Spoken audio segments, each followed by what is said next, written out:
Энэ өдрийн амгалан айлтгая. Сургаал номлоо эхлүүлээд танаас нэгэн асуулт асуух гэсэн юм аа. Энэ асуулт маань юу вэ гэвэл та ер нь сэтгэл дүүрэн аз жаргалтай амьдарч үзв үү? Аль эсвэл сэтгэл дүүрэн аз жаргалтай хүнтэй та дайралтаж байв уу? Ер нь юу хүнд аз жаргалтай сэтгэл дүүрэн амьдралыг өгдөг юм бэ? Эд баялаг уу, хөрөнгө зойр уу, мэдлэг боловсрол уу, өнөр өтгөн гэр бүл үү, аль эсвэл алдар нэр үү? Энэ асуултанд хүн болгоно л өөр гэсэн хариулттай байгаа биз ээ. Ер нь ингээд бодоод байх нэ монголчууд бидний ихэнх мандал эд баялаг, хөрөнгө зойрол бидэнд аз жаргалыг авчирч өгнө гэж үзэл байх шиг байна. Тиймээс ч хүн бүрл хөрөнгө мөнгөний хойноос улаар нь дайрч байна. Мөнгөтэй болох гэж ажил, арилжаа наймаа хийж байна. Солонгос явж байна. Зарим нь хуурам эхэлж худлаа ярьж байна. Хүн алж байна бүр. Авилгал өгч байна, авчиж байна. Үүнээс гадна бас арай тойр үуч гэсэн баталгаатай замаар бас өнөө хөрөнгө зойрогч нь хураах гэсэн улс байх юм аа.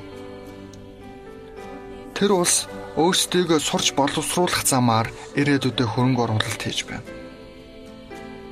Хэдийгээр бид ийхүү олон замаар ёстой л нөгөө шар махаа хаттал чармахаараа чармаж гүрийхээрээ гүрийж байгаа боловч өнөөх гайхал аз жаргал гэчийг олж авч чадаж байна уу? Мөнгө олж авч чадсан хүн байна уу гэвэл байна.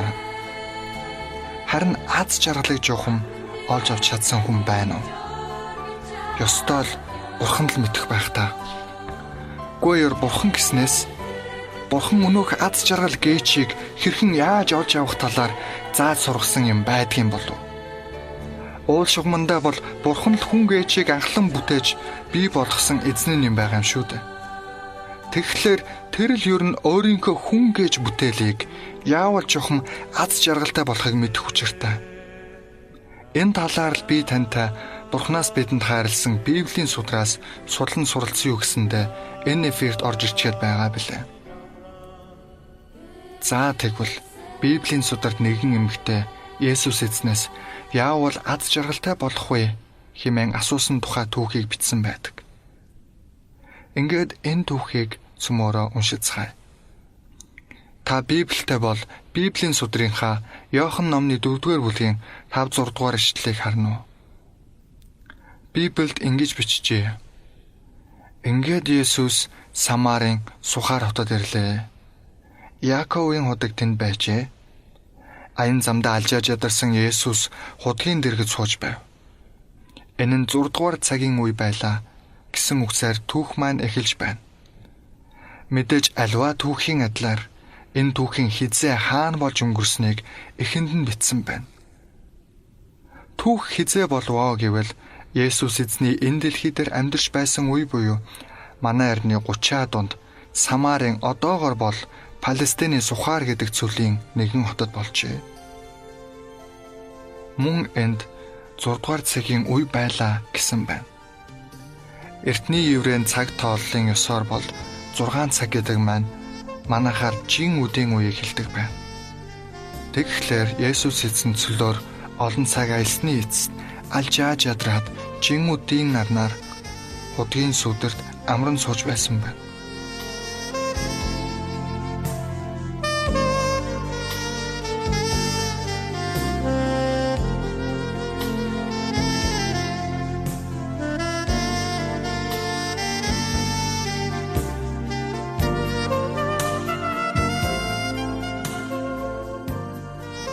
Үүнээс цааш нь уншвал 7-8 дугаар эшлэлдэр гэтэл Самарын нэгэн эмэгтэй тэнд ирэхэд Есүс түүнээс надад уух юм өгөөч гэж гуйв. Энэ үед шав нар нь хүн судалдан ухаар хот руу явсан байлаа гэсэн байна. Энд нэгэн гайхалтай зүйл болоод байгааг та лав анзаарсан баг.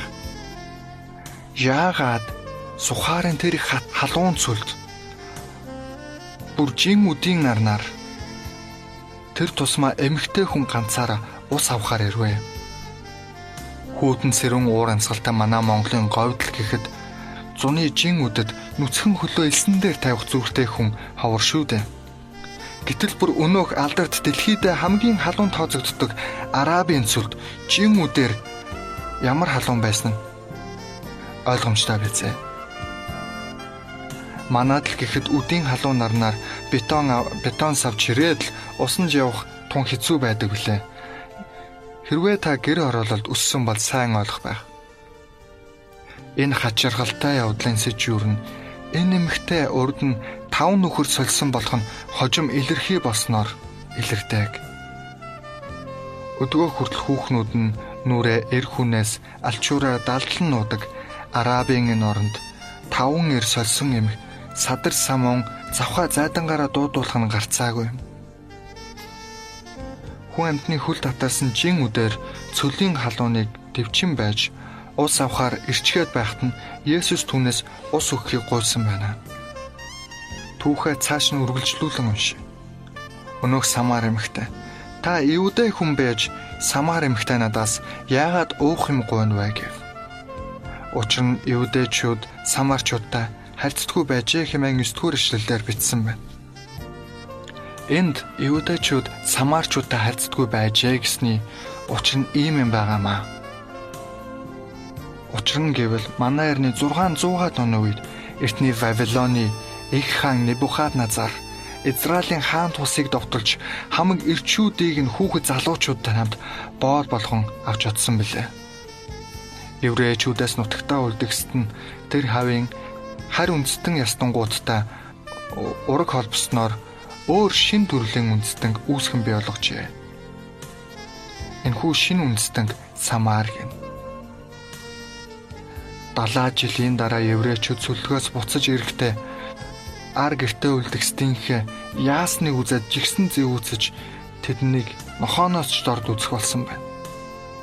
Тиймээс л өнөөх Самар эмэгтэй Есүс эзнийг еврей хүн атлаа Самар хүнтэй тэр тусмаа Самарчуудад завхаа эм хэмээн ад үзэгддэг өөрийг нь тоон харьцаж бүр харьцах төдийгөө тусламж хүсэж байгаад нь асар их гайхжээ. Учир нь эмэгтэй Есүсийг өөрийг нь тоохгүй байх хэмээн бодож байсан байна. Тэгэхэд Есүс түнд хэрв чи Бурхны бэлгийг болон надад уух юм өгөөч гэж байгаа хүн хэн болохыг мэдсэн бол чи түүнээс гуйхад тэр чамд амийн усыг өгөх байсан юм а хэмээн айлдсанд эмэгтэй түнд эзэн энэ худаг хүн танд утгах юм юу ч алга гэтэл та амийн усыг хаанаас авна вэ хэмээн асуужээ.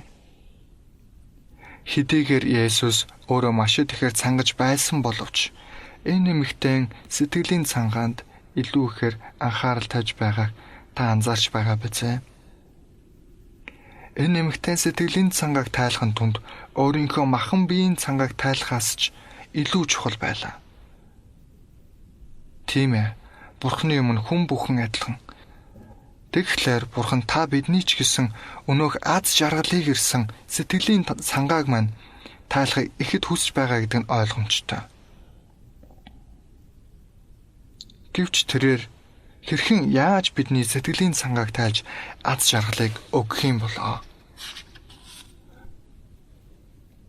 13 болон 14 дугаар эшлэлд Есүс энэ уснаас уух хүн бүр дахин цангана. Харин өөрт нь миний өгөх уснаас уугч хинч хизээж цангахгүй. Харин миний өгөх ус тэр хүний дотор мөнх амьд хүртэл ориглох болог болно гэж хэлсэн юм. Миний анхчлан хэлсэн ёсоор хүн бүрл аз жаргалыг хэрхэн олж авах вэ гэсэн асуултанд өөрөөр хариулах байх. Тийм ээ. Бид өөрсдийнхөө бодсон ёсоор л аз жаргалаа энэ дэлхийгээс олж авах гэж дэми л оролдоод байх шиг байгаа юм. Дэлхийн ямар ч худагны уснаас уусан хүн дахин цангадаг шиг. Дэлхийн ямар ч зүйлсээс эд баялгаас алдар нэр сүрх хүчнээс мэдлэг боловсрлоос аз жаргалыг олж уух гэсэн хүн бүрэл дахин цангана. Энэ нь ч судалгаанаас харагдаж байна. Дэлхийн амиа хорлогчдын ихэнх хувийг өнөө бидний хураах гэж өдөр шөнөгүй улаар нь дайрч байгаа эд баялагийг чинь хураадаг хураач гисэн баячууд эзэлдэг байна. Баячууд яагаад амиа хорлох болов? Тэдэнд юу дутлаа гэж ингэх болов? Тэдэнд бүх юм байсан шүү дээ гэж та гайхаж магадгүй. Тэгвэл Есүсийн хэлсэн ёсоор дэлхийн аль ч худагнаас уусан хүн дахин цангана гэсэн нь үнэн болж таарах. 15 дугаар ишлэлдэр эмэгтэй түүнд "Эзэн, тэр усаа надад өгөөч. Тэгвэл би цангахгүй, ус утгахаар энэ дахин ирэх шаардлагагүй болно" хэмээн дуун алдсан юм. Хэрвээ та энэ эмэгтэй адилаар энэ дэлхийн худагнуудаас аз жаргалыг олж уух гэж ядар зүдэрсэн бол, аль эсвэл энэ дэлхийгээс аз жаргалыг олж чадахгүй юм а гэдгийг та ойлгосон бол, Иесусээс та өөрийн биеэр "Эзэн, тэр усаа надад өгөөч. Тэгвэл би цангахгүй, ус утгахаар энд дахин ирэх шаардлагагүй болно" хэмээн гуйж болно. За үүнээс цаашаа үргэлжлүүлэн уншия. Тэр эмэгтэйг "Эзэн, тэр усаа надад өгөөч" хэмээн асуухад нь Есүс эзэн түүнд "Явж нөхрөө дуудаад ир" гэж айлдав. Тэр эмэгтэй Есүс эзэнд "Би нөхөргүй" гэсэнд Есүс "Би нөхөргүй гэж чи зүйтэй хэлв. Учир нь чи 5 нөхөртэй байсан бөгөөд одоо чамтай байгаа хүн чинь нөхөр чинь биш тул чи үнээр нь хэлв гэв. Хэрвээ та энэ дэлхийн худагнуудаас аз жаргалыг олж хүртэнэ гэдэг нь боломжгүй гэдгийг ойлгосон бол, дээр хэмэгтэй адилаар "Эзэн, тэр усаа надад өгөөч" хэмээн Есүс эзнээс гуйгтун. Тэрээр танд амийн усыг үнгүй өгөх болно. 16 дугаар ишлэгийг цөмөр уншицгаая. 16 дугаар ишлэлдэр Есүс "Явж нөхрөө дуудаад ир" хэмээн эмэгтэйд хэлжээ. Үүний хариуд эмэгтэй "Би нөхөргүй" хэмээн хариулв. Яагаад Есүс энэ эмэгтэйгээс "Явж нөхрөө дуудаад ир" гэсэн юм болов? Үүнийг ойлгохын тулд тухайн цаг үеийн эмэгтэйчүүдийн талаар зарим зүйлсийг мэдэж байх шаардлагатай. Эртний Израильд эмэгтэйчүүд өнөөгийн эмэгтэйчүүдийн адилаар ажил төрөл эрхлэх боломжгүй байжээ. Тэдний цорын ганц хийж чадах зүйл бол нөхөрд гарч нөхрийнхөө гарыг харж амьдрах байлаа. Нөхөр нь тэднийг орох орон, эд баялаг, үр хүүхэд болон аюулгүй байдлаар хангадаг байв. Түүгээр ч зогсохгүй, хэрв нөхөр нь нэр нөлөө бүхий хүн бол эхнэр нь ч хүмүүсийн дунд нөхрийнхөө адилаар хүндлэгддэг байсан байна. Хэрв өнөө эмэгтэйг бидний адил дэлхийн зүйлсээс аз жаргалыг олж авч чаднаа хэмээн үздэг хүн байсан гэж бодох юм бол, түүний хувьд аз жаргал хүртэх цорын ганц зам бол сайн нөхөр авах явдал байлаа. Тэгэхдээ Есүсийн түүнээс нөхрөө аваад ир гэсний гол шалтгааныг нь та ойлгож байгаа биз? Есүс түүнийг урд өмнө тэрхүү аз жаргалыг олж авахын тулд юу хийснээс санаасаа гэсэндээ болоо. Магадгүй та энэ үед дээр хэмэгтэй адилаар өнгөрсөн амьдралаа санан эмзэглэж байгаа байж болох юм. Есүс тэр эмэгтэйг хэлхээс нь ч өмнө түүнд юу тохиолдсныг бүгдийг мэдэж байсан. Үүний адилаар Есүс таны ч гэсэн өнгөрсөн амьдралыг эмзэглэж байгаа сэтгэлийг тань хүртэл сайн мэдэж байгаа. Тиймээс ч тэрээр эцэж туйлдсан хүн дарамт үүрсэн хүмүүсээ бүгд над руу ирээч. Би та нарт амралтыг өгье. Буулгыг минь өөр дээрээ авч надаас суралц. Учир нь би зүрх сэтгэлдээ дүлгөөн даруй билээ. Тэгээ та нар сэтгэлдээ амралтыг олох болно хэмээч. Есүс бидний эцэж туйлдсан хүн дарамт үүрсэн гэдгийг сайн мэдэж байгаа. Яагаад би түүн дээр очиж түүнээс аз жаргалыг авч болохгүй гэж? Биднийг бүтээж амьсгалах амьсгал бүрийг минь одоо хүртэл ханган өгч би Бурхан эзнээс аврал ирэн очицгоё. Та яг одоо энэ цаг мөчид Бурхан танд залбираач. Энэ цаг мөчийн хүртэл би амьдралын тухай, аз жаргалын тухай, мөн таны тухай буруу ойлгож явжээ. Та миний өнгөрсөн амьдралыг минь уучлж, шинэ амьдралыг эхлүүлж өгөөч. Зөвхөн танаас л аз жаргал ирдэг юм байна гэдгийг энэ мөчид би ойлголоо. Та биднийг бүтээсэн, бүтээгч эзэн тантайгаа хамт аз жаргалтай амьдрахыг би үнэхээр хүсэж байна. Та миний гуйлтыг сонсон хүлээж аваач хэмээн хэлэхтэн. Тэгвэл тэрээр таны гуйлтанд хариулж танд амар тайвныг, аз жаргалыг бэлгэлэх болно.